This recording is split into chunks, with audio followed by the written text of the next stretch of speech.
obviously no appointed POIs here. They're like, what is that? What? It's been so long, and already we've got some engagements that are sure to kick off. Hal's landed right next to Dahl. And it looks like he's ratting with the Havoc. I told you. They're a bit washed. They got to rely on the element of surprise. Wait a minute. Oh, he hears him. He's right below him, too. He got the Havoc so quick. Oh, that's right. That's another thing to know. In these solos events, for those of you guys who haven't been playing solos, obviously you could pick up a weapon already with a preset loadout, depending on the typical colors, blue, purple, coming in. So just trying to see if he could creep his way. Playing Wraith only. That is the rules for game number 1. Pros can only use Wraith, and it's Legendary Dahl that's right behind him. As soon as Dahl leaves, surely Hal's going to just rock up on the engagement. I think they're having already spotted each other. Hal's not taking any chances, and neither is Dahl, both paying respect. And Dahl's seen a lot of this hot drop contest before. She hosts a lot of like regular tournaments for her community members to compete in. She's cast a lot of them, so I'm sure she's seeing this going, I know the dangers of a 1v1 early on. Absolutely, especially in Relic. Come on, I have to go pull up over here for Kings Canyon, but Noko taking some shots with the Path was already able to get that correct, and this is why we see the Pathfinder so much in solos. That's why we saw it so much earlier at LAN, because you just get to cross in so much distance. I mean, whenever you crack a Pathy and they grapple away, good luck trying to chase after that Pathy unless you're Pathy yourself. Ooh, and Hal does get the knock and the kill. Ooh, a nice way to find an early advantage. You'll get the Evo off of that, as I was mentioning. Very important when you're playing solos. You do not want to be left behind on this. Now, Noko's got the chance to regen some health up here, but when you have height, it's really... you're not going to lose the engagement. It's a matter of whether you both deem it worth your time to continue in it. Verhulst as well, having picked up blues already, is on the hunt for their next fight, but I don't see anyone really around Verhulst on the little map I've got up on the side. No, if anything, he's just approaching closer to the choke that we saw Howlin in south of Relic. He gets shot immediately, though, loses out on his shield, backing away. He's got the charge up Senti himself, obviously on the Wraith for the same reason that we were talking about earlier when we saw Hal originally, as it's Noob King across from him. You can see the other 3 players that are by the south side of Relic. You saw Hal there, G-Money, Lamek as well. It's also the fact that this circle is pulling towards Relic that I'm excited to see how some of these other players are going to try to approach from the north side of Kings Canyon. Okay. Oh my god, I was hoping Wait a that minute. we'd get something like a Newcastle there, and Fade gives it to me. I didn't expect Fade to be doing this, but he's got clearly the mechanics on Newcastle that he's ready to show us. Sentinel in the hands of Verhulst doesn't connect twice, but a Volt at close range, and you know Verhulst is going to do all right. Unfortunately, the health was in the favor of Noob King. He gets the instant shield reset and is off on his way again. I was going to tell you, Dia, we know what Verho's going to do in this case. He's got to reset now instead. Unfortunately, back to the skies he comes from before he drops right back down to see where he may land, as Sykes also loses out on his shield. It's Boom Razzle on the other side.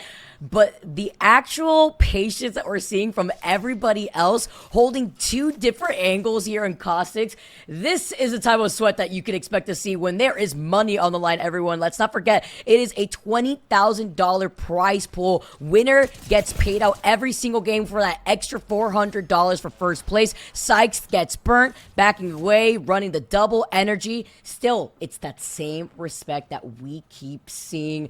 Also curious to see how some of these pros are going to be able to work around whether it be a survey beacon or a ring console. Obviously, not our ALGS pros since they're on the Wraith, but the other individuals here that may try to take advantage. Fade creeping around with the PK in hand. He hears him right above him, though, trying to see if anybody else is within the vicinity. I believe it's just 3 others now approaching from bunker side, and the circle is directly pulling, by the way, towards Relic. So we take a look at Fade and what he's going to do. He hears the other footsteps, but slightly far away, just trying to determine if he could get in this angle. You see We The Peeps also getting KC in the feed. Knocked also going to be able to follow up. And finally, Fade taking height, though, taking the positional advantage, backing away with the respect. Here is another fight, is still just trying to take their time. Timmy in the feed, getting 2 knocks while he's at it.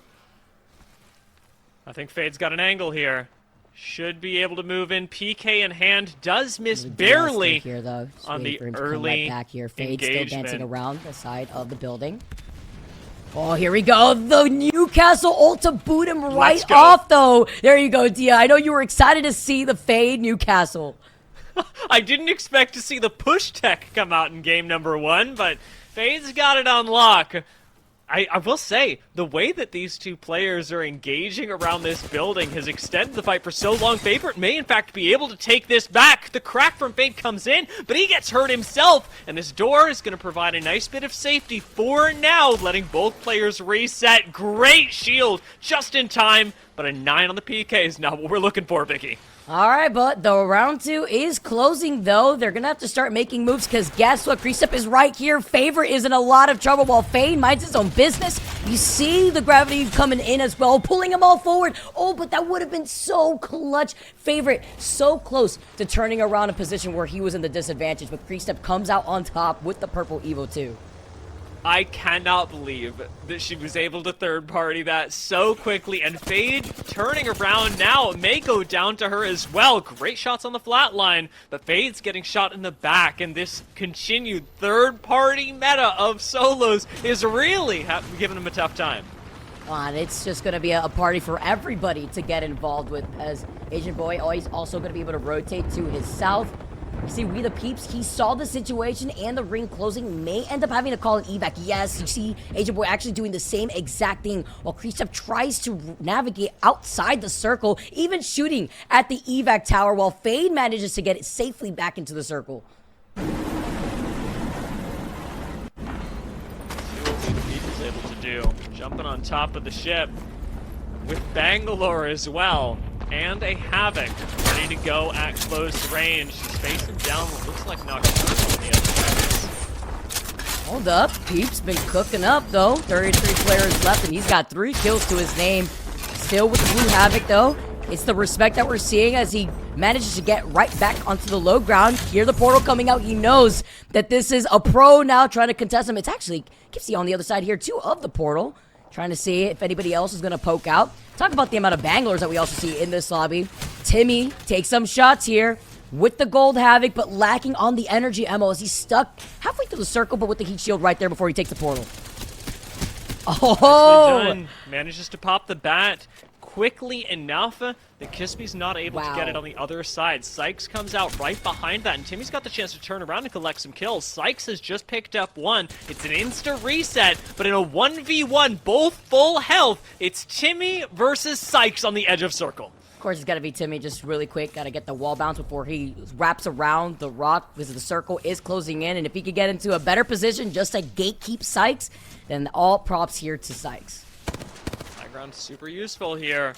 And with Wraith, it looks like pros are pretty comfortable using just the small tactical to get from place to place. In this case, completely bypassing the sight line that Timmy had. And now Timmy is trapped between a rock and a hard place, or should I say between Sykes and a Prizzy in the south. See, nobody's looking at him just yet. He's trying to figure out the situation while Hal has been dominating Relic. Let's not forget, this is exactly where he landed before. This is where we saw him pick up his first kill. And he is not only the kill leader right now with 27 players left, but he keeps racking up the heads in his favor.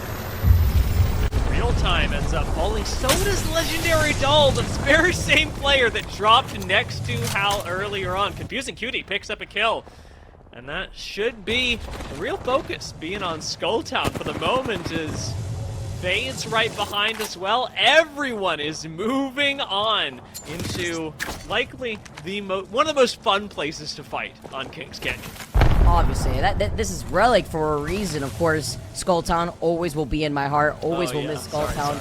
But it's unfortunate, but we'll make do with what we got right now, and we'll make do with where the circle pull is pulling, because it's actually pulling outside of Relic, and they already see it happening. Fade's already on his way while navigating around the replicator. Easy free bat here for him to have, too, while everyone's about to fight out of Relic.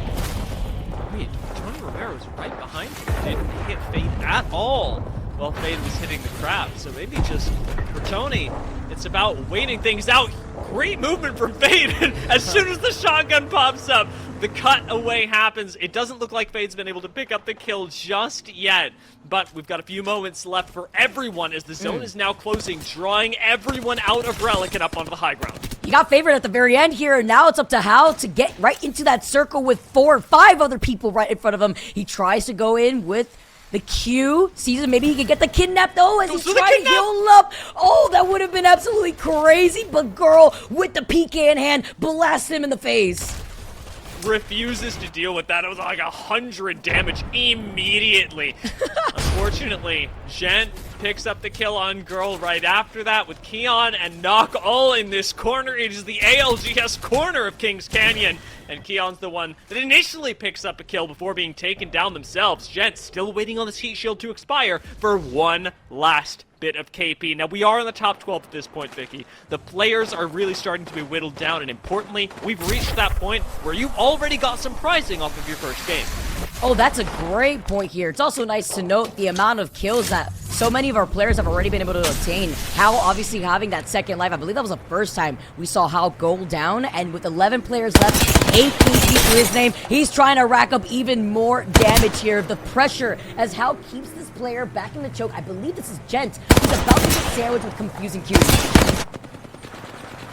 There's just a big traffic jam happening up towards the north. A lot of players rather, had to rotate up through here. Hal doesn't even have time to hit a pad or ultimately committing to an engagement one way or the other. He's going to dip down into the building. Who awaits him here? We saw Shane hit a nasty wall bounce earlier, and Hal, for all of his lack of shields, is going to end up going down to We the People, who falls immediately afterwards. And that's what happens when you grief each other for that first floor. But guess who got here first? It is Fade on the Newcastle, who is blocked off the doorway, which now allows him to coexist with another player. Having PK as well around this corner that he's artificially created with the wall is super useful. I mean, solos, nobody's taking down that wall. You're not going to be able to team shoot it, but Fade ends up pulling out the PK, dancing around the shield, and whipping out the door immediately, deciding, you know what, this fight is gone. It's just 5 players left. If Fade goes down now, he is out, as is Gent, just as we say it. Fade is always so fun to watch, honestly, from the very beginning. Now being able to see the Schmovement God himself now trying to get on top of the high ground, gets that PK spot, that shot rather dropping down. Seeing another player on the other side of his wall though. He's trying to see the way he tries to play around this. He takes down the wall. He takes down the wall, and he's still creating space for both the roof and that second floor. Mobile shield is super useful here, and remember that with the ultimate, he can actually push people away from whatever position Fade decides to take next. He could commit to Dropped, who has one of the best spots right now. He's completely alone. He gets to watch as everyone must exit from this building. Fade likely being one of the first. He's got, again, the wall if he wants to do it a little bit later. Drops in, immediately takes down Sykes with a PK shot to the dome, dropping us to top 3. Last 3 now, it's going to be Fade, zapping the same building, but Dropped is in a way better position here. The circle closing in, Fade, he gets a second PK shot. He slides behind the other side of the doorway, trying to see what corner he's going to try to come from. But Dropped is in the best spot, has the natural cover of the rock. Here comes the ultimate. Dropped, gets kicked out just a little bit. The energized shield not kicking in just yet, and before it even turns on, Dropped takes the win. Fade was cooking though on that Newcastle. He had taken damage for coming out of that door, but it was Dropped that had the best spot to win the whole game. Props to Dropped too. Getting started with game number 2, everyone. Thank you again so much for your patience while we not only rally up the scores for game number 1, but also keep our eyes on these pros for game number 2. Yeah, really important to see what they're able to rustle up. I know we've been talking about Fuse, and I think we've got a lot to look forward to there. Things like Maggie you mentioned earlier, and this could be probably the only game today where Caustic is really not that bad of a pick. I love how Midas step wants to remind everybody, no guns, abilities, and guns, okay, abilities and nades and everything. I don't even read the end part of that because I just saw Furhost, or rather Timmy, just send out the missile swarm. This is not looking good. Pathy is running for his life. Noob King Oh, may no. be able to escape, but the mobility of Valkyrie is making it very difficult. It's a matter of just that last punch, because Noob King really is on 1 HP. The grapple helps quite a bit, and as surprising as it is, this early on into the game, we're actually seeing a full escape be pulled off by Noob King just because of the extra distance that Pathfinder grapple gives you. Just pathy things out here. Catch me if you can, for real. And he's going to be able to not only Esta Levisa out of there towards Gauntlet, but so many other players have already got it ahead of the curve and ended up rotating towards where this circle was pulling. Not the similar circle that we had in Relic, maybe more so pulling over to the east side, but still pulling south nonetheless. The fact that we're pulling south means that we could go caustic treatment, and I love the idea of us going caustic treatment for the end game. Verhulst picks up the Evo first, manages to keep it away for a little while, but going even in the trade of punches does mean that you just want to get out as fast as possible. You need to have an advantage. As somebody who recently had the privilege of, in a ranked game, dropping all of our guns and 1v1 fighting the enemy team, you want to get the first hit, or otherwise it's not looking so hot. And oh, you know something else that we have to also hit with the different approaches that some of these players are going to be going forward is that Rev is banned, by the way, like all the way through, I'm pretty sure. So that makes sense, but that's just the one thing that transcends through the other games as Sykes, top of this little platform. I need to see what he wants to do here. A man with a plan with the heat shield. All right, changes his mind. I also love that Valkyrie skin, but I wonder how this is going to play out mostly for the final circle. I mean, everyone's just going to duke it out with each other, or is it just going to be fused knuckle clusters everywhere? I don't hate the Sykes strat, honestly. Like, this looks like a pretty good game to rat. Tony Romero is doing it again. Last game, Tony was just sat inside of a tree, didn't fire at hardly anyone, and actually still made it pretty close to the top 14. He may have snagged a top position. Verhulst is mainly playing this for Evo, it seems, since we got the chance to look at him earlier, moving around the map. But a nade, not quite connecting with him, does at least push him away. There's no sort of Evo cache that he manages to pick up on that care package, so he's managed to check it for what he wanted. That's very true, actually. That's why he just got away. Not like getting any of those. Oh, the drill, though. We talked about the Mad Maggie coming through. I was going to say, it's not like he could really capitalize off of any care pack weapon as he's getting away. It looks like Real Time's having his own fight against Control Ghost, who's trying to fly away. So we actually have a good amount of Valkyries in this lobby. I will say, were I to be playing in this lobby, I would be picking Pathfinder just for the boxing gloves. I think that gives you a real mental edge. Yeah. That's what I'm saying. The fisticuffs have to come out with no weapon games, and we do have 2 games like this where there won't be weapons allowed. Fade, the dedication's real. He's sticking to the Newcastle. He's sticking to the wall to do exactly what he needs. I mean, Newcastle could be kind of crazy here, you know, because the wall, the electrification of the wall, you've got, like, this nice little area. The mobile shield, pretty useless, I will say, in this case. But I like the idea of it. Peeves might be able to get a kill here. Aprizzi doesn't have that much HP, but does have fences as he tries to disengage. Peep's going to follow him up on the balloon. Timmy and Noob King are going to...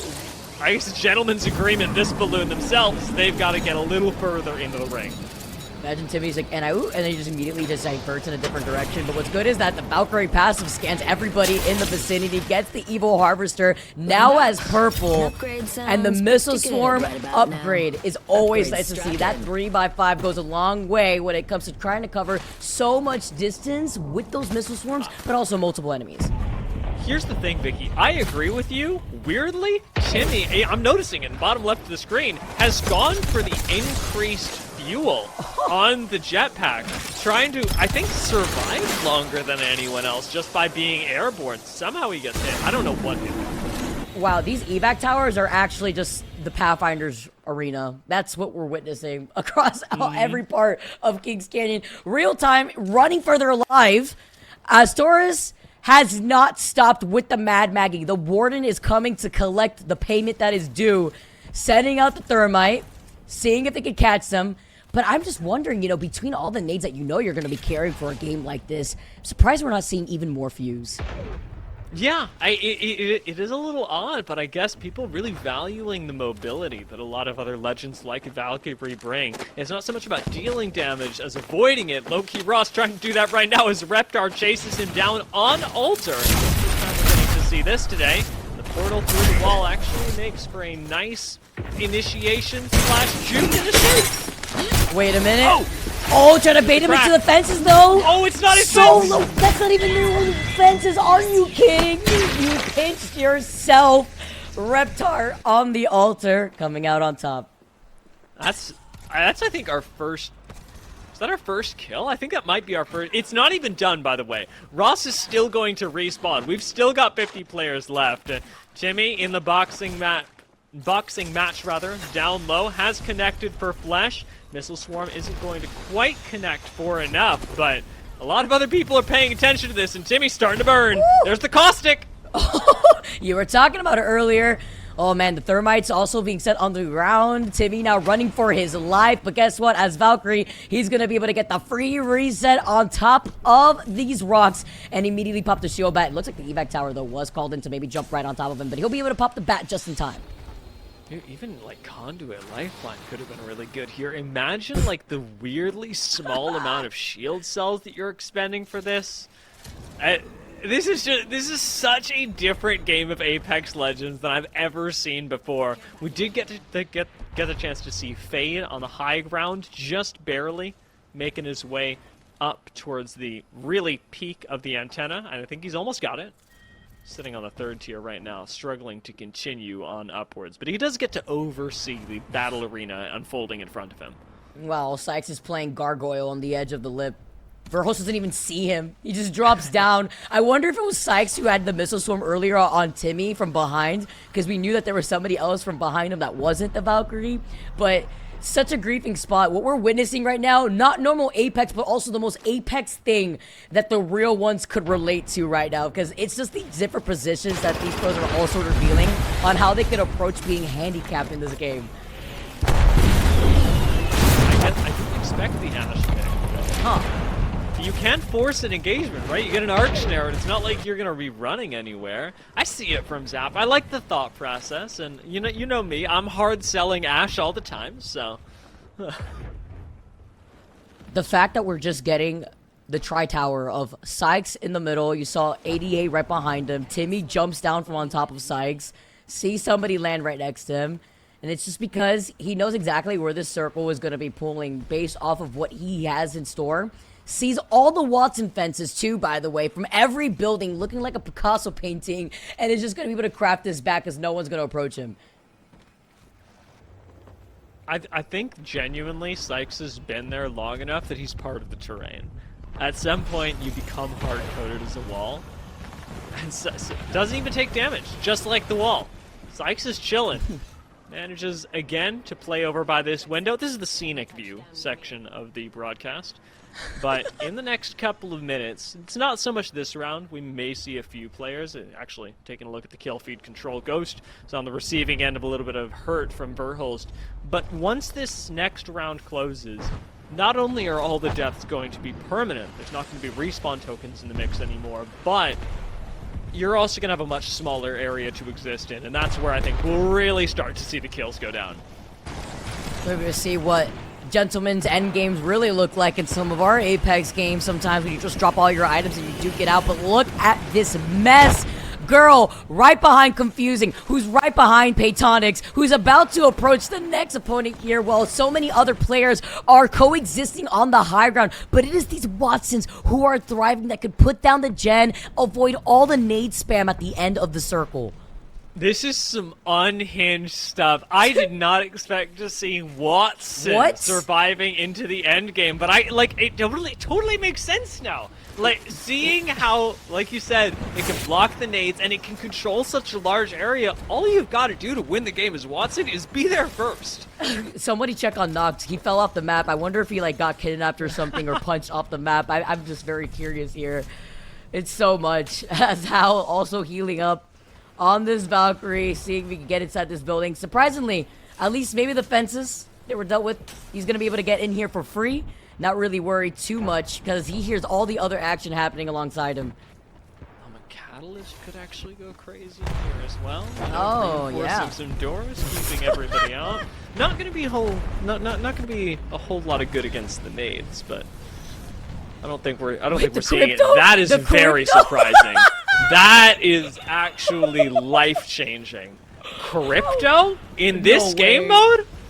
Who actually did this? Who actually went crypto right now? Genius, by the way. Like, you were about to grease all the Wattsons in this lobby that worked so hard to find a spot with these fences. I mean, look at this. We have fences in every corner, while Timmy is just trying to get right on top of the tree. He almost found the angle, it looked like here, but unfortunately falls in. They see what he's trying to do. He takes his zip line, running for his life. Great angles here where we get to continue the chaos.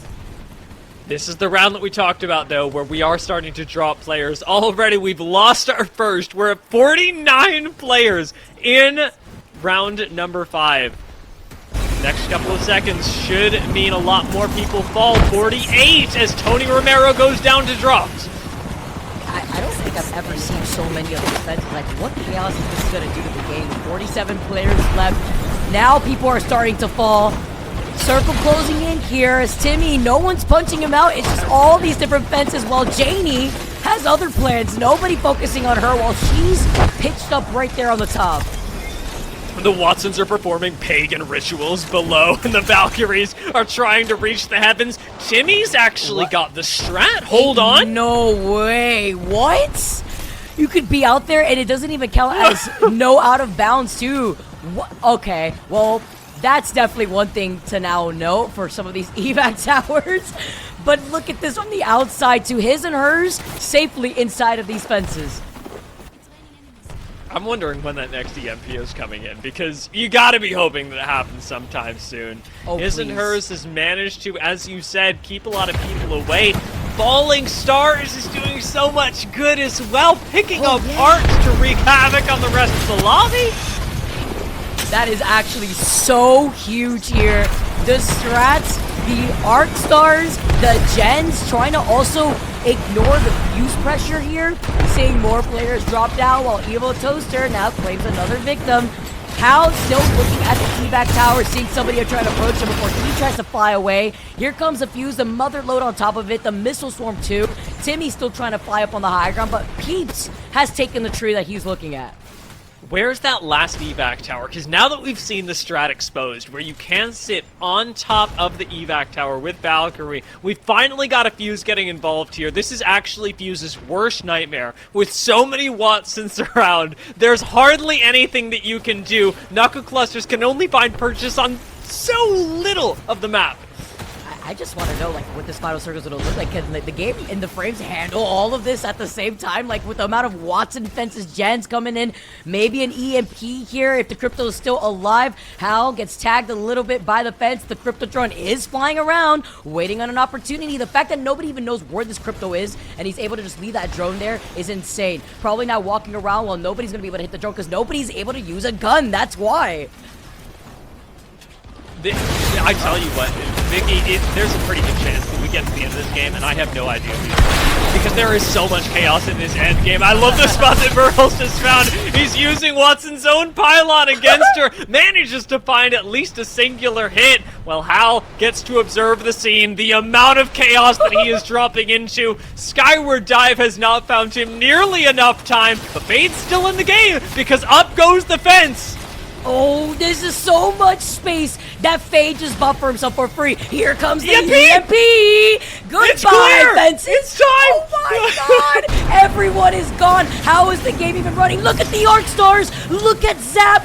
Look at all the kills as Burrows fences are drops back. down!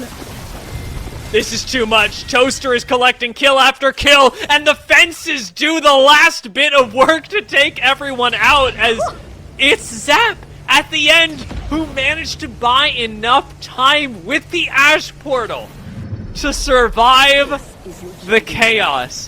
Vicky, I could not have predicted in a million years that Ash would be winning this end zone.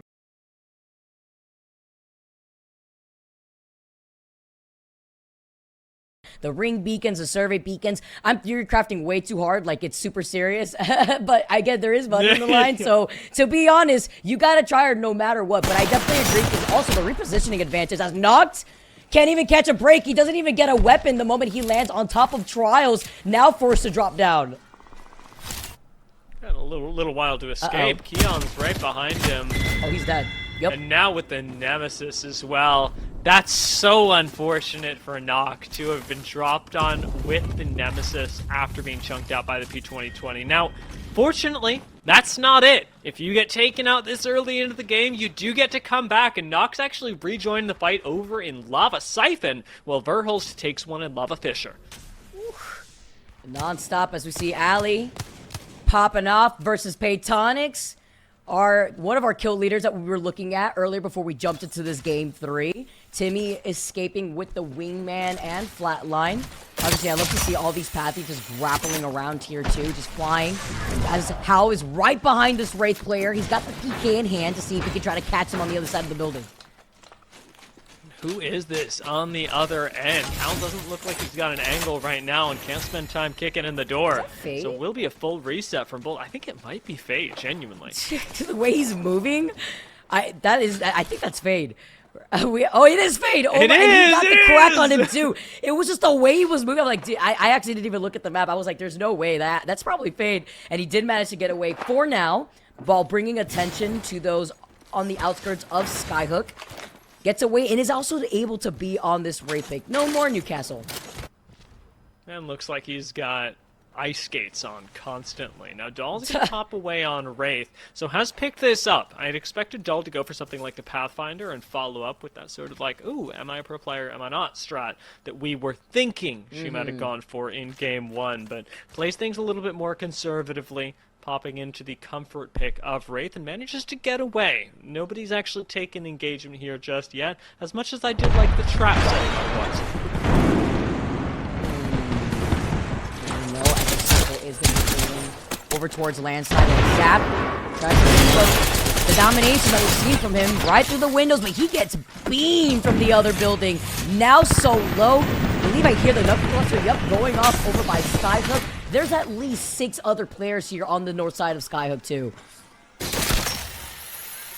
Got to try and get away from it. Doesn't want all that noise. Use knuckle cluster, doesn't connect either, but Peacekeeper at close range is a terrifying prospect. Out comes the Havoc instead, and Tony himself gets taken down in a half second. We'll be able to rejoin the fight, so we'll see where Tony ends up rejoining. Keep my eyes on the minimap as Zap looks down Imperial Hell. Looks like Tony himself is coming back up to Skyhook. Oh my goodness, look at this circus. It's like we're in Cirque du Soleil for real. The way that they just try to grapple across on top of the building.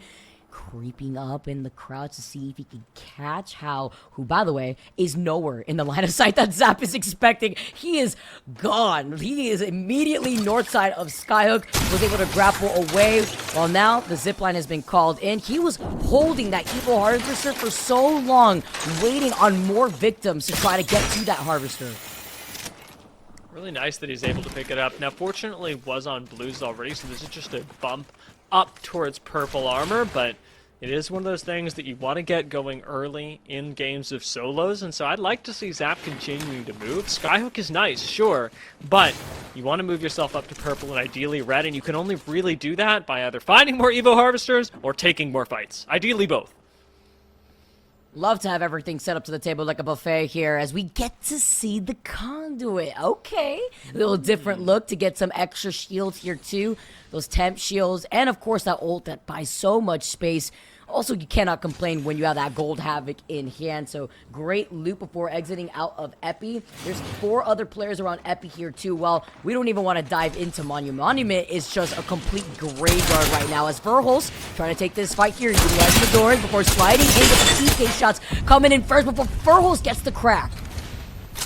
Was it you who I was joking with yesterday? I mentioned this to somebody, that the Havoc is probably like top 2 shotguns right now, in the same way that the Havoc is like a top tier SMG. The Havoc is just top tier in every category right now. You know, something about nerfing the SMGs have allowed some other guns to creep up into the auto meta weapon comps. such as the Havoc, such as the Hemlock. Something that we're absolutely going to see continue on throughout these games. Zap, you already saw him trying to get away, still rocking blue evils, while Timmy on the purple sees Sykes, who misses out on that sniper shot. Timmy, pretty far out of ring, but maybe this is enough to assure him it's a 1v1. I would like to see Sykes and him just take the fight, see who comes out on top. This is like the pinnacle of NA controller versus MNK. You know, I also think it's what a coincidence that it's also always Timmy and Sykes. Like, they both see the Pathfinder. They both know that it's pros fighting each other right now, but these two are always just around each other while Sykes tries to take the risk on calling out the zipline, and Timmy is not trying to let him get away. Sykes really does not want to take this fight. Timmy's got an angle, and he spots him on the Oh, no. inside.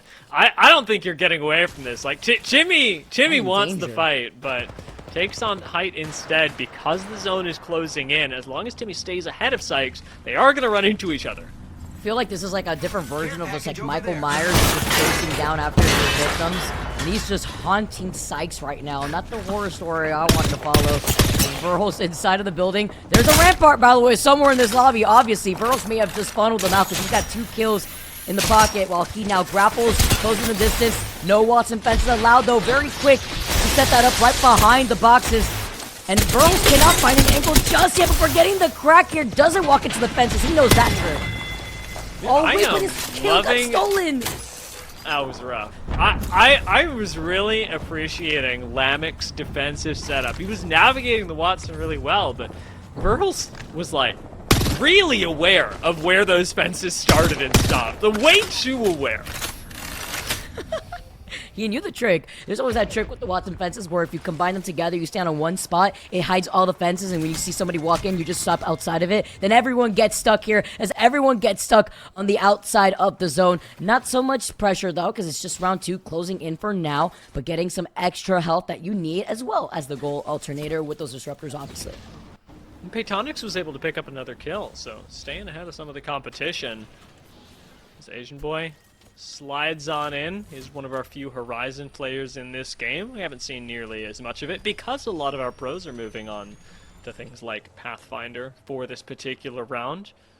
It is going to be a slower approach to the ring, but unfortunately means that you have to go through one of these chokes. One is guarded by Imperial Hal, who's moving on down to the south, and with a Sentinel no less. Changed quite a bit. I'm noticing it's not charged just yet, but I'm glad we're fixing that. Now, Breezy's on the other side of this choke here, who's about to get sandwiched. Charged up Sentinel, 1 time scope. He sees the Horizon coming out. Breezy can't even get away. He tries to grapple away and gets immediately sucked in before Hal now swoops in with the charge up Sentinel. Huge evil shield swaps, though, coming in too. Hal on the blue, but gets the advantage, gets a crack first. Is he just better? He's got the Sentinel. Let's see the one shot here as he tries to heal up with the alternator in hand. Oh, yes, he but is. he's not 119 to the face! Oh, man, with the charged up Sentinel on top of that. Back to the skies you go as he now redeploys up from the sky. Huge Sentinel shots all around too, and Sykes is also able to get his own kill. Oh, he sticks! Ooh, was that a stick? Oh, it was! And the door's broken as well! Keon slides in for the kill. Man, that was difficult to watch. And he might get another as well. Already the shields come in and reset. The alternator sings and Sykes goes down! Oh, I love the sound of the disruptor rounds. Not when you're on the other side, obviously. But, oh, Yeah. what a play from Keon. Nobody else there, by the way. 2 fourth party. He took care of the first and second party coming in. Nobody else to try to contest him here. But he will have to drop down eventually as we see the circle closing in. That was just, honestly, smooth as butter. Being able to take those 2 fights, find the Arc Star stick, reset, take the other fight with the alternator. You just can't script a fight that clean. Now, Gent's looking for a way in the next couple of fights, and from the south side, it is going to be difficult. We'll be having to face down monsters like Zap that are coming from a really similar angle. Almost everyone converging right underneath the height of Landslide. Zap looking like it's just another day at work here, too. Just completely ruthless. Sending out Casey Dilla, 17 players left. Low-key Ross was also able to get Evil Toaster in your feeds here before seeing if he wants to get involved in the rest of the chaos over by landslide. Alley-oop, 2 on the bang. Gonna be able to smoke and get away before another player from right behind Jet is gonna take some shots at him. I believe that is still Zap that's on that incline. We know Zap's got a Havoc as well. Real dangerous at these distances. Gent is seriously considering full sending it into the center of zone, it appears.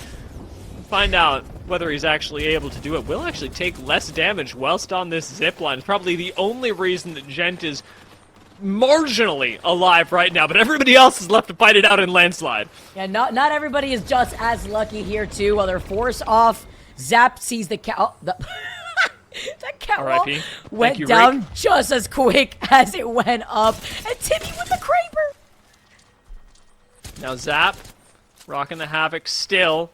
Gonna hit a reload instead of pulling out the Peacekeeper for the short range, giving Verholst a chance to swoop in onto him. Verholst cleans up that kill. He gets fired on by his and hers on the high ground who are running Caustic. No way! Past tense running Caustic. Kraber shot from Timmy puts a quick end to that. From the low ground there too is crazy. That was a crazy angle that his and hers were on top of that platform, had height advantage, and then got domed by the Kraber from Timmy who was on the low ground. All right, well, we take those as now Timmy's gonna have to jump out from height eventually here. Circle closing in. Hal inching forward, still with the Havoc, and now the Prowler. I know that with somebody like Hal moving in from this side, you're playing a rock. I'm quite worried about this whole Timmy situation, though. That guy's got 9 kills already in this game, and having the height previously, I think he's got a good spot. 4 players left. And we could see Timmy seriously rocketing up the kill leaderboards after this game. Hal whiffs the grapple! Oh, he messed up so hard. Wait a minute, he may turn this back to his favor though. Different angle from Verholst rather. Gets on top of the height. Timmy coming into third party. Gets into an angle with the Kraber in the head, but he misses that one shot as Verholst takes care of Hal.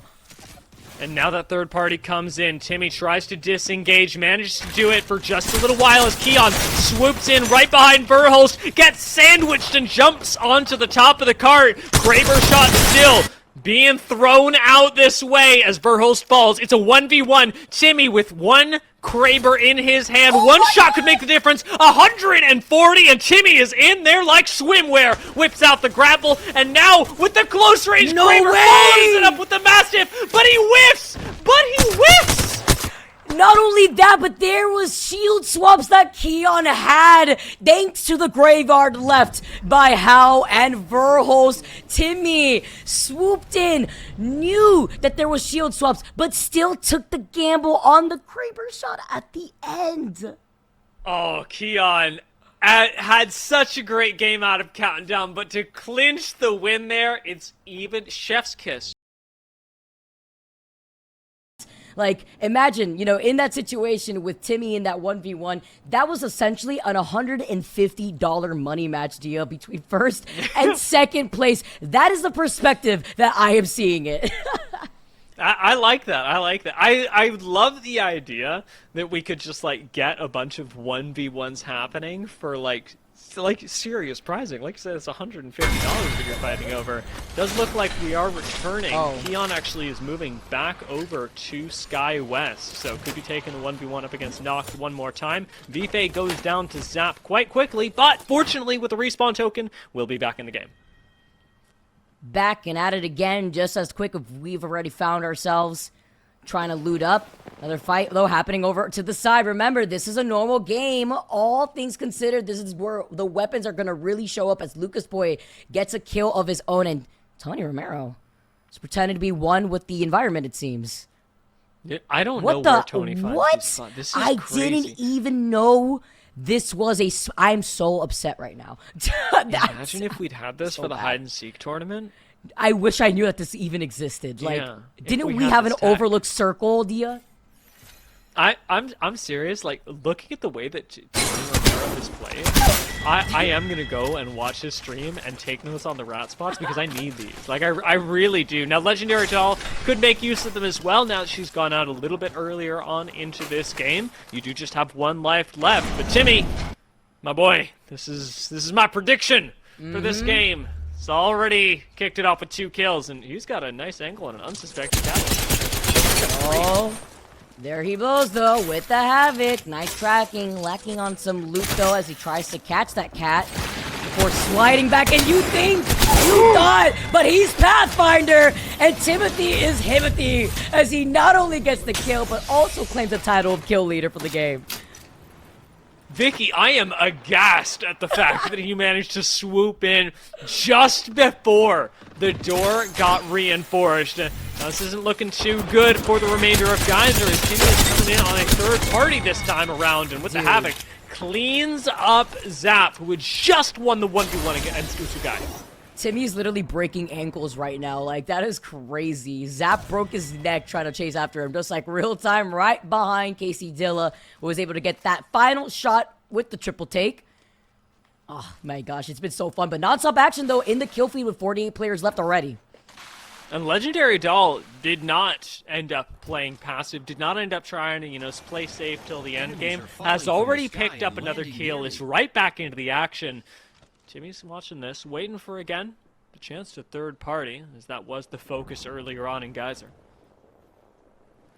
I believe it's Control Ghost that's right in front of him on the roof. He hears him.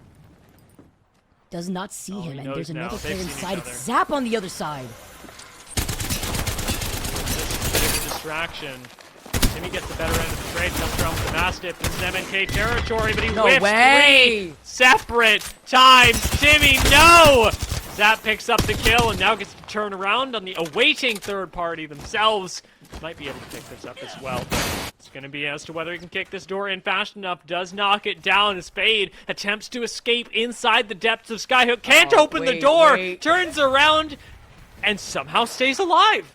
Yeah, that was a really good place, Thermite, though. Like, the Horizon already knew inside that you can't go anywhere when you pop the Q on Wraith. You can't open doors, but my goodness. If I was Timmy, though, I put down the Massive just for right now. Just, it may not be one of those days. Sometimes you feel yourself on certain weapons, and we know that the Havoc, obviously, no problem in Timmy's hands. Nock takes out Evil Toaster, who had a nice showing in game number 2 on Newcastle. Fade with a gold RE45 should have an advantage in a fight where he's able to do a little bit more damage first. Hammer points, of course, incredibly useful, but do have to be pretty careful up against Crispy. That is some crazy movement tech out of Fade. Not even surprised. And he's got the RE45 with the heavies? Oh, no, I'm out of there. Just as quick as that Loba's out. He's about to die, though. You have nowhere to... oh, okay, wait. It is a little difficult to track, but the last bullet hits, but it gets stolen by somebody else. It is Girl on the other side. That is crazy. Having all that be lost. Wow. Crispy's healing up. Not giving away any audio cues as to where they are. Oh, no. Trying to get away while Girl is right there setting up the caustic traps. Fade finally gets Crispy at the very end, but that took some time. Girl, or as I will now exclusively reference her, G-Money, is honestly going to be pretty happy with this position, is moving forward from the north side of the map, and may even encounter Timmy as he can come down from the train tracks and have an advantageous angle, but that was Reptar being erased in case you missed it. Timmy is, again, not playing passive, as so many of our players who get knocked first have the option to do. Instead, is going super aggressive, gets a shield swap as well. Now the opportunity to engage on high ground should be so desire. Oh, clears out all the fences. Free Gen 2 for Timmy. He wants to keep pressuring out Kristep, who's on the high ground, while low-key Ross actually trying to rotate off his high ground, seeing confusing Cutie on the other side of the glacier. Doesn't want to overcommit though, while Cuties continuously looks at them. This could be helpful. 2x4 on the Sentinel. You get an opening crack like this, and all of a sudden, you're sending it all the way into the dead center of Epi. A lot of people converging around here. Miss, don't miss. Barely alive, but finally getting a little bit of a health regen that comes with solos.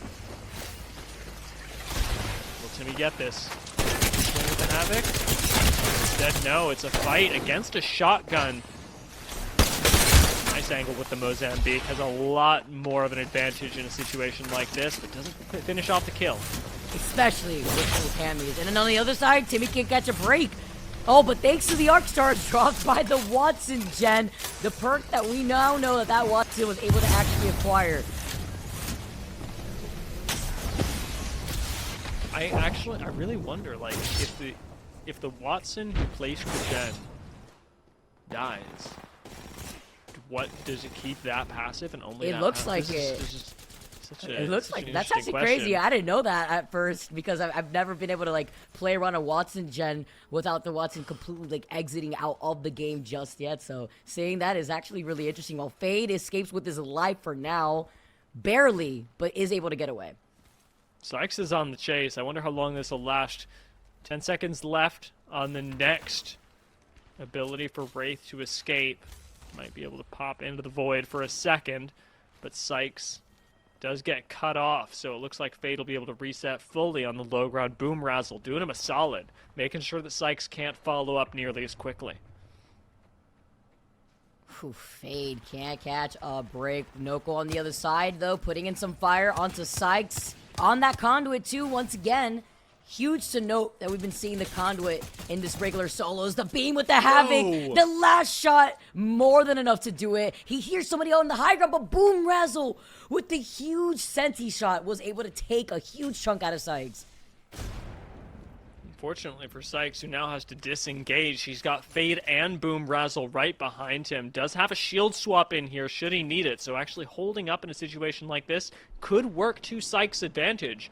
Fade doesn't look like he has any heals. He's been sitting in that building for a long time and still hasn't moved anywhere past Flesh. This is my pick. Verhul sliding down with the Bangalore. Taking shots with the Nemesis and Havoc, running double energy with some lackluster ammunition, though, to work with. Girl is creeping up from right underneath here. G-Money coming through, though, showing where the big bucks are. She's creeping up from behind Verhul, who's unexpecting of somebody from underneath her. And then he comes in, scoops up the kill, and oh my goodness, you know how Verhul is feeling about that. Well, she continues on with the Mozambique. Remember, she's got traps down here as well. G-Money gets away with the murder, dipping back down onto the low ground. Nice play, and get to continue that for the next little while. She doesn't have to move with the zone. Fade, not nearly so lucky, is going to have to relocate on the next zone close. This one just makes the noose a little bit tighter in the northwestern side, where so many individual players are stacked in survey camp. I don't know if Fade is on the sticks, but he has not been able to heal up that shield. And the same cannot be said, though, about surely Keon. he doesn't have them, right? Right, that's what I'm thinking. I mean, we haven't seen him been able to heal up for quite some time, so that's probably the case here, while Keon's got everything available to him at the moment. Hal takes a kill. That's Noob King going down. He got his revenge. Unfortunate. He was saying in the player chat, he was like, "You're so lucky, Noob King." Well, guess what? He ends up getting the kill in the next game anyways. Yeah, next chat, it's going to be a light. Noob King is going to be firing back. Hal's got the chance to continue, however. After that kill, 104. Does open things up nicely. Doesn't even hit a reload. Just slides down onto Miss Don't Miss. Picks up the singular KP and will continue moving on. Not that much further to go, as he is largely an epicenter, whereas somebody like Keon actually has to cross a pretty great distance moving up to the Macaroni building on high ground. Let's not forget that Keon has been popping off today. He was right behind Zapdo in total kill leaders with 15 kills, continuing on with 6 KP this game alone, and he's got the zipline set up to avoid any more circle pressure with the ring closing in right behind him.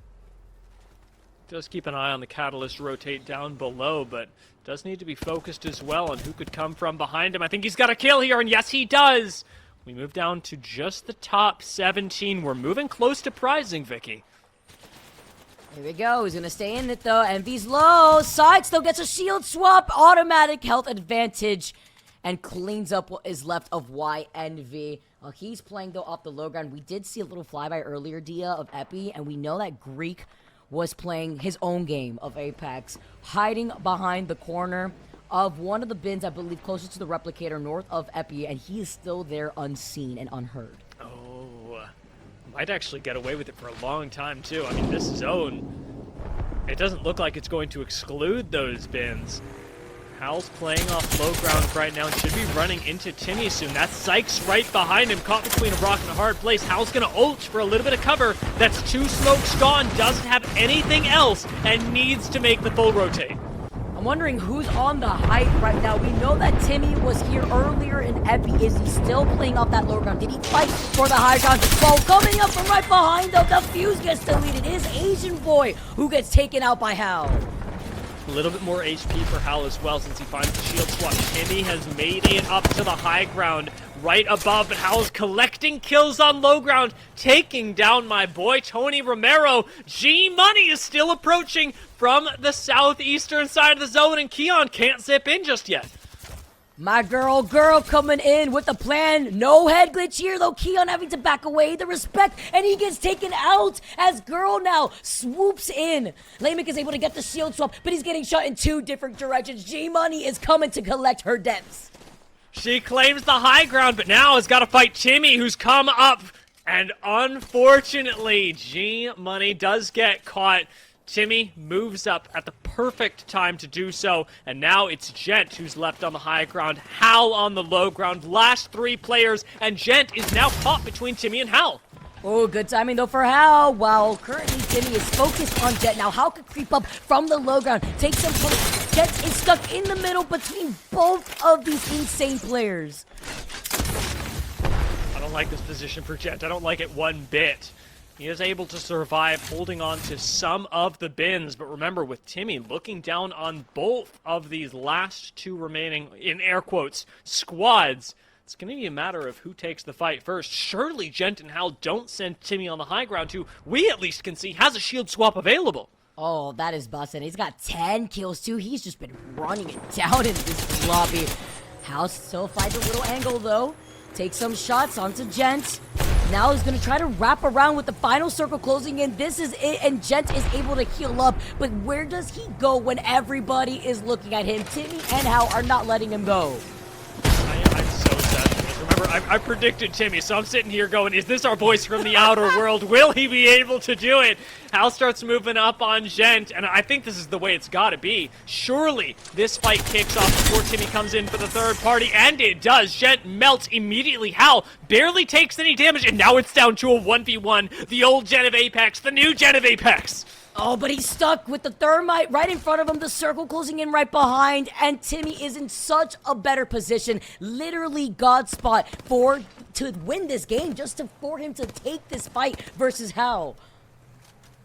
Smoke causes quite a bit of clutter. I think Timmy's lost track of where Hal is. Drops down and tries to open things up with the Mozambique. Almost every shot hits. He gets the shield swap. And Timmy does come through. The voice from the outer world. The new Gent of Apex takes the win in game number 4. Can't let Dia down with the Timmy W. He came close in that last game, flubbed, but made sure. And Hal with that 20 kill difference, 16 kills, 15, drop 14, and the action though, as I said, I mean, I guess add another kill to the list because now Hal has 21 kills. Yeah, he's like, you know what, this is actually a little too close for comfort, let's just move things on up, and he does so marvelously. Everybody's already taken their leave of the dropship, which is nice because the kills are already starting. It is one of the more intimidating things, I think, in Apex Legends, where you're just landing, you're just starting to loot up, and you hear the first blood notification. That's what's just happened to everyone else. They know there's a monster about in the lobby. I mean, the way that Timmy's playing this out here, too, like hearing and seeing the kill feed lighting up, I mean, at this point, for the top kill leaders, it's just a kill race, so that's what they're aiming for right now, as Hal looking to try to claim another victim, sniping with the wingman, holding this so patiently, unscared though, but he gets beamed, now forced to play around the door. Mozambique on the other end of this engagement. Gent looks for an entry in. Hal's going to take the exit almost immediately. Meanwhile, Zap has gone down, and Keon in another engagement, just playing things a little long range. Triple take should make things a little safer for him. So worth it though, with so many other players right behind you on the kill leaders. Remember, it's only the top 2 kill leaders for the day that end up getting paid out that extra $400 in their pockets. So Keon now taking a much safer approach on his way to an Evo Harvester, while Hal coming up on top after that engagement with the 1v1 sees Reptar approaching.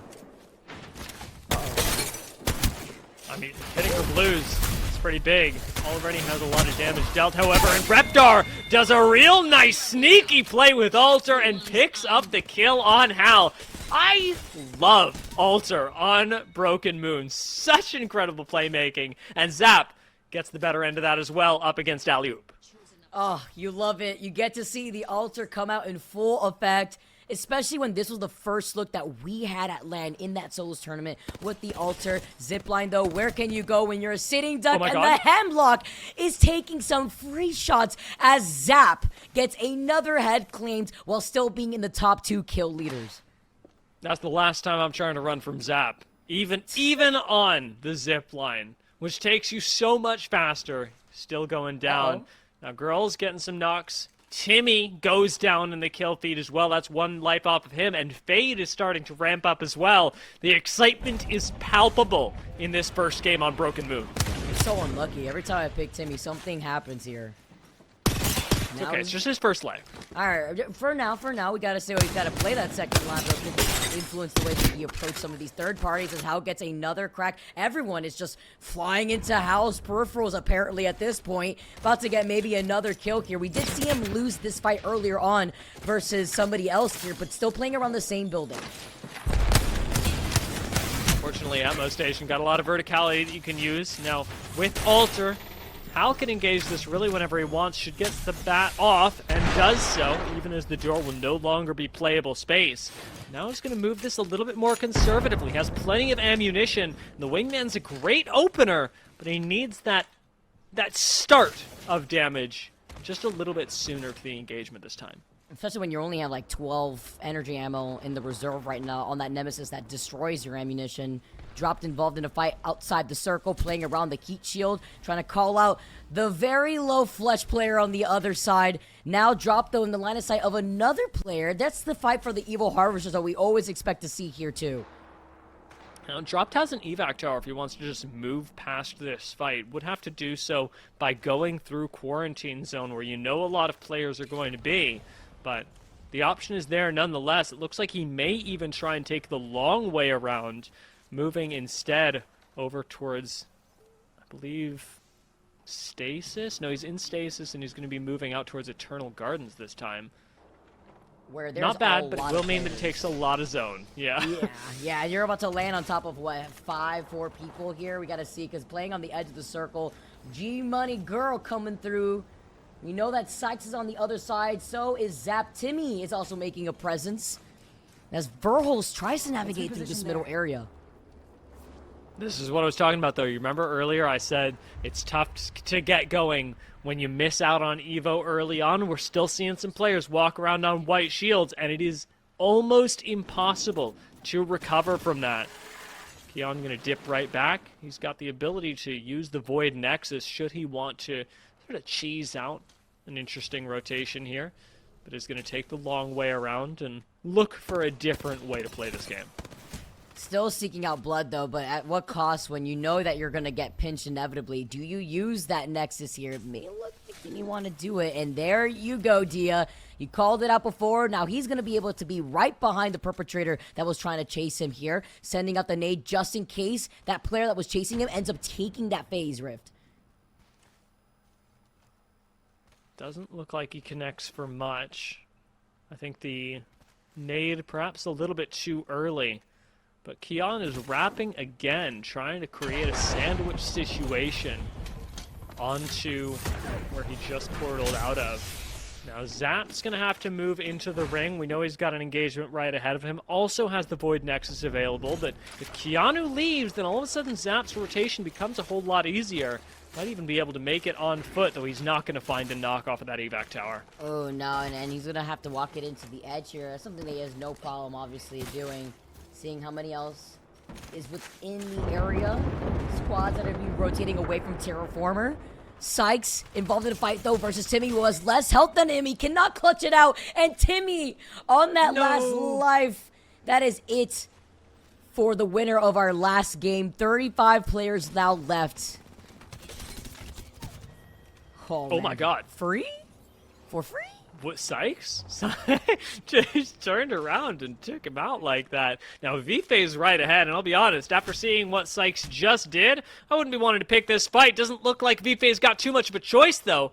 Manages to disengage for a little while, but climbing up this rock, you still need to find time to actually hit the bat. She just may, as Verhulst takes down Casey Dilla. Can't miss those shots here. Verhulst barely taking any damage. You saw the smoke ahead of him. The Arc Stars turtled in his direction, seeing the other player who's got the L-Star in hand, but Verhulst has the Nemesis crack for crack as he backs off in time.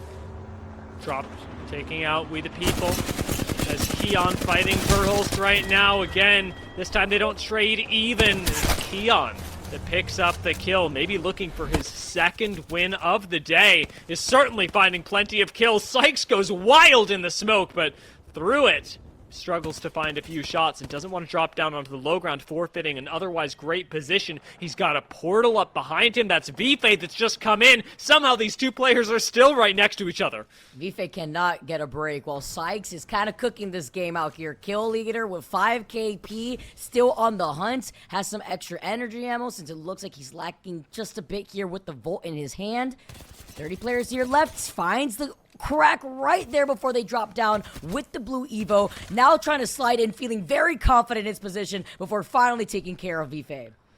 You gotta feel bad for Vife. Like, yeah, she played that really well, but unfortunately, nowhere close to being able to compete with the damage that Sykes was putting out so many times. Now, Fade returning to the game with Newcastle. Made this look really good when we were over on Kings Canyon. Seems like it's going just fine for him, at least in this game. Everybody converging on Atmo Station, where Hal began the game with a few kills and still reigns supreme. I need to know these plays with the Newcastle out here. He did lose out on a bunch of health in this trade. Now he's going to be able to pop the shield bat, though, before sliding in to close in the gap. The circle's closing into his back. He's about to get ganked up, but he's got the deployable shield ready to close it in with him. That was such a crazy play. Now Keon tries to turn this around, but the mobile shield just super responsive. It's giving Fade a lot of ability to really trade in a completely unanswered way. Let's not forget he's still got the ultimate available, but the zone's ticking away on him. Fade is going to go down. Can Keon even survive the zone as he emerges from it? He will be taken out. It's Drop that picks up the kill and then immediately gets roasted alive. Are you kidding me? There's just the fact that Dropped is waiting for everybody on the outskirts there. Circle keeping, what, 4 different players? Like, even if Fade won that fight, he was dead no matter what. Yeah. Unfortunate for him. I think he really tried his best, but Newcastle doesn't make it to this end game. In between the reloads, Zap ends up finding a kill on Sykes, finally shutting down the monster that has come from the south side of the map.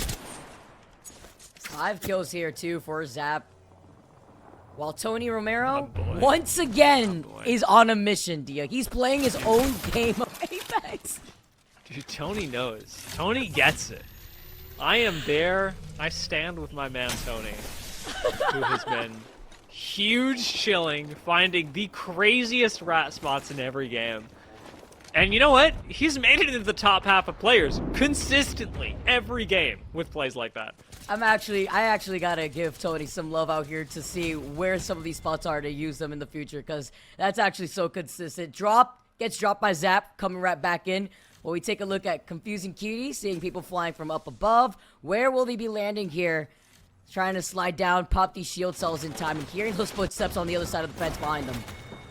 Now, in the meantime, Hal was taken down, and in the center of Atmo Station as well. This is his second life, so Hal's not going to be coming back into the game anymore, opening up a lot of space for those that were in Atmo Station to take the crown and likely take a little bit of high ground as well. Nice kill from Keon to take out Favorite. Still has to make his way in towards the next zone. Sykes, now on his second life, could end up falling here. Ooh, oh my goodness, those shots! Fade. My goodness, he took that massive shot to the face for that first hit because he got deleted after that. Fade, still alive, coming out on top and still claiming KP Dia. I can't believe that Fade... I always forget about the second life, especially this late into the game. It is just now that is no longer an option for our players. No matter how many lives you've got left, and I guess you really only can have one, you no longer have the option of respawning in a zone that is this late. So Fade died just in time on the outside of Ring to be able to respawn and then claim a kill. Verhulst picks one up, and we've got... Is that Tony Romero? No way! Of course. Who else would it be? Oh my god, another one! This is the best. This has been amazing. Tony Romero, a man on a mission, while Verhulst, a man taking his shots here before getting pressured out by the player holding the height.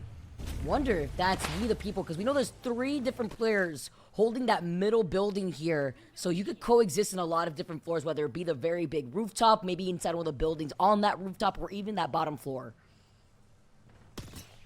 Verhulst's got a long way to go. You don't have a lot of ways to close gaps as Alter. You can go through walls, but it's not quite the same thing. We the People is preparing the shield swaps up on high ground. Should have a few to play with, but only on blue shields right now. Does need to take out the purple, not just for the health, but for the Evo. The extra trait that'd be available. Now Thebes is really nicely gatekeeping this. We're playing a bit of a game of chicken, but despite the fact that that's caustic, it ain't G-Money down there. His and hers are playing up on the high ground, right underneath We the People. Oh man, and Verhulst is still cleaning up everybody on the outskirts of the building. Just looks like another day at work here for Verhulst. Gonna be able to get some extra loot that he needs and then get... Oh, well, that's not what he intended to do. Hopefully he lands on the death box. Now it's... Look at Tony Romero's positioning. Look at this. He's an owl on the tree. I think he actually might be like dead in the center of zone as well. We the People does find a crack. Fighting up against Caustic with the middle of all these barrels is a bit difficult, though. That extra range on the toss does come in clutch. His and hers need a way out, and We the People is just tanking the gas, hoping to pick up the kill on them. 42 off the Arc Star, and the gas starting to expire. Does mean that his and hers go down to the ring of all things. We the People now getting access to that last perk, and just in time. 4 teams, 4 players left. Tony Romero, the pacifist playbook author himself, is sitting right behind Zap, and in the thermite, Zap is getting cooked alive. Tony Romero picks up a kill. My king manages to survive, gets the Valkyrie ult immediately canceled, and really now, there's not a whole lot else that he can do. We the People's gonna come on down. We'll see what Tony's able to do, how he can survive as Fade and We the People take the fight. Oh, I cannot believe our last 3 squads left, and Tony has done it. Fade with Red Evo, though, massive in hand, plays around the crates. We the People, though, trying to look on the other side while Fade is fixated on Tony. He finally gets taken out. It's a 1v1 between Fade and People. Fade's got it every day with a Mastiff shot like that. Newcastle triumphs. And oh my lord, Fade, who got so close in Kings Canyon, finally finds the Newcastle win on Broken Moon. Woo. Final game of the day. Don't forget, no guns, no rampart, no vantage. That doesn't mean no fuse, as we see Fade, the winner of game number 5, drop down in the middle. No rampart, no fuse. All skill, Vicky. All skill in this end game. Phase with the fuse. I'm surprised didn't go for the Newcastle again, but he gets the stick. No way. This should be over, honestly. Slowed after the stick as well. He doesn't even take the time to punch him. Just lets Alley-oop crumble to the Arc Star. That was devastating. Dude, point blank 2 with fuse that has that straight trajectory with nade tosses. I would be crying right now, but that's what you're up against when you fight fuse in these close quarter fights, and you don't have a Wattson obviously up early right when the game starts. Now, I'm not seeing a whole lot more Arc Stars in Fade's inventory, so he's going to need to pick up a few more of those before the end game. Should have the chance to do so, since the Thermite buys him a bit of reprieve from Paytonics. It is Timmy that picks up the kill, and Fade's right next door, and he's got the Arc Star. Oh, he did it again! Did it again with the Knuckle Cluster this time around, still taking some of that tick damage before trying to follow Timmy from right behind. What I'm learning is that to Fade, Fuse, Arc Stars, Knuckle Clusters, and guns are interchangeable. As long as it shoots, he connects. And he connects again! I actually would be so furious running around with the Valkyrie jetpack just trying to get away. He's trying to get the stick, but the Archer waits for the landing, misses. At the very last frame, though, as Timmy escapes through the window. No more Arc Stars yet for Fade this time. I was sweating watching that. If Timmy had gotten stuck with an Arc Star in the middle, it would have just been absolutely ludicrous. Now, Fade ends up going for the ring console. This is just to give him a little bit more evo. And with the nade not connecting immediately after, Timmy doesn't have a lot of follow-up options either. Valkyrie was a really popular pick when we did this match over at Kings Canyon because she can get so much height. And we learned, Vicky, about a very important tech there. If you can get an evac tower into the late game as Valkyrie, you can survive for a very, very long time. Yeah, at least enough time to try to live up into that top 3 so that way you can get even higher in the money. While Keon, this time on the Ash, trying to replicate a little bit of the action that we saw from Zap earlier before. Sliding down. Why are you running? Chasing after him. Gets the snare. Sends out the arc. Misses out the first stick. Doesn't even try to attempt the second arc stick. Gets the melee instead. Get over here. Like a Mortal Kombat character before finding the next melee. Trying to jump over these thermites. Avoiding any pressure that this Valkyrie is trying to put down. 5 seconds left on the next snare. Will he be able to get it? Up comes the climb. Keon is ready. The shield bat goes off and the snare goes wide. Shields are back up and Keon with one more hit might do it. But the jukes are crazy and the ring around the rosy continues. Oh, and now through the circle. Wait, hold on. Trying to get something going here. There's a nade, a rogue nade coming out of left field, though. Now gonna be able to use that Opal. Yes! Literally won. Real Time is chasing him down now. Tether is going to buy Keon just a little bit of safety as the health regens back up. Will he be able to pop a bat? Because how? The turns are tabling, Vicky. Oh, if Real Time knew. If Real Time knew how the situation had just turned around there. Opts to go for the Valkyrie Skyward dive to now closing the distance and get on the edge of that circle. That was such a crazy series of plays. Now for something completely different. Because we're moving all the way over to Eternal Gardens, where yes, we've just still got plenty of Valkyries, but we're not seeing the same Ash chase down as we did before. Instead, we've got Terraformer lit up with Wattson fences. No stick gonna come through there from Burls, but that seems to be the name of the game for all of our players. Everyone is looking for Arc Star sticks, knowing that they are essentially guaranteed kills. It's still sending it out. It has 2 in his pocket. Verholz trying to capitalize off of Zap, who is chasing after Taurus Princess. She gets taken out. The nade spam, though. Verholz avoids 1, but gets hit with the melee on the other side as Zap walking away from that now, trying to chase down after Verholz, too. Oh, Verholz is cornered. Up against the tree, gets hit with a punch in midair. That should go off. He's got a little bit of time for this. Essentially a reset on the fight while Jen tries to pull off much the same maneuver, avoids the stick of the Arc Star. Valkyrie continues providing so much value. Especially on Broken Moon, you just get to vertical height just as quick, right? It will be able to fly around everywhere, even if you try to see if a Horizon could do the same thing, but except you could just fly with the Skyward Dive for exactly this reason. Look at JD's position as Jet is right behind her. 1v1 is like jousting. Apex Legends knows no bounds. There's the slow off the missile swarm. And Gent gets to claim a nice bit of height. If you can hold on to this, it's not bad, but it does mean that you're not going to be collecting any more kills for as long as you stay up here. King of the Hill for real. Gent is playing his own game right now. Coexisting. Legendary Doll to his left, except now you're denying yourself the opportunity to get even more nades when more people come in. I like the idea of you like sliding down with the spear on something. It just looks cinematically so cool. Minus is in the game, the very organizer of this tournament. Give some love to Minus, who has popped in for our final game on Fuse with the fisticuffs. All right, now Minus himself looking to prove something on the Fuse, has the mother load ready to go. Love that he's been able to put together this chaotic action for everybody at home. Timmy running for his life, trying to slide down, popping the shield back, gets a scan on the weapon pack so that way he can get some evil charge before getting meleeed though, sliding down, and it's the respect because look who is right in front of him. I mean, this is an insane fight to be having right on top of the pylon. Verhulst still managing to make your way some way out of Terraformer is an or what looks like an impossible feat with that many people. Is going to be able to move all the way around to the north through Eternal Gardens to try and find a bit of a side of zone that isn't busy. But Vicky, I got bad news. We looked at last game when we had this sort of gameplay, and it was all about Zone 4, Zone 5, when it is just way too crowded to really be able to do anything. Especially on Broken Moon, there's just so much space.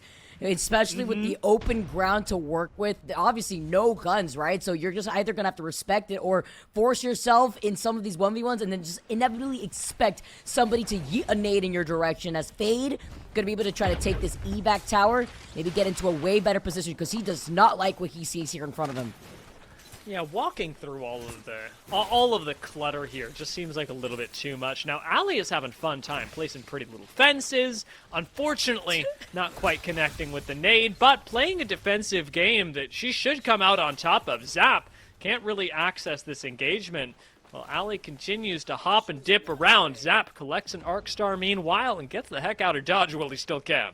Thank you very much for the quick prime delivery service here for Zap. He gets the Arc Star to add the other 3 that he was holding on to before. Evo Toaster taking a page after what we've seen from Fade on the Newcastle himself before trying to find himself meleeing some of these Wattson fences.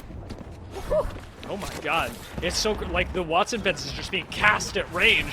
Evil Toaster can't even approach, but he made it to top 3 with Newcastle when we were on Kings Canyon. Might be able to do it again, and with just 50 more Evo, he'd have access to that extra long energized wall that Newcastle really can provide a lot of value with in these games.